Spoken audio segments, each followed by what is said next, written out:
দেখে কাজ করতে পারো না? অন্ধ হয়ে গেছো নাকি? সরি মা। মা, বৌদির কাল রাত থেকে শরীর খারাপ। তাহলে বৌমা তুমি কেন রান্নাঘরে এলে? আমাকেই তো বলতে পারছে। বৌদি বলতে শেখো, একটু কেউ খারাপ ভাববে না। এ, আমি অফিস বেরোচ্ছি, একটু পরে মাকে নিয়ে ডাক্তারখানায় যাবে। দাদা, আজকে তো বৌদির বাপের বাড়ি যাওয়ার কথা। বৌদির ভাই জন্মদিন না? ও, ভুলেই তো গেছি। চলো তোমাকে আমি ছেড়ে দিই। আরিসা, তুই মাকে নিয়ে চলে যাস। বৌদি কবে শিখবে বলা? ঈশা, এই দেখো তোমার দাদা কিছু কিছু টাকা দিত, সেগুলো জমি আছে, এতগুলো টাকা হয়েছে।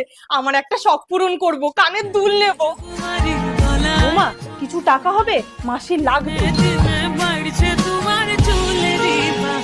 না না মা, বৌদি অনেক কষ্টে টাকাটা জমিয়েছে একটা শখ পূরণ করবে বলে, তুমি দাদা থেকে নিয়ে নেবে।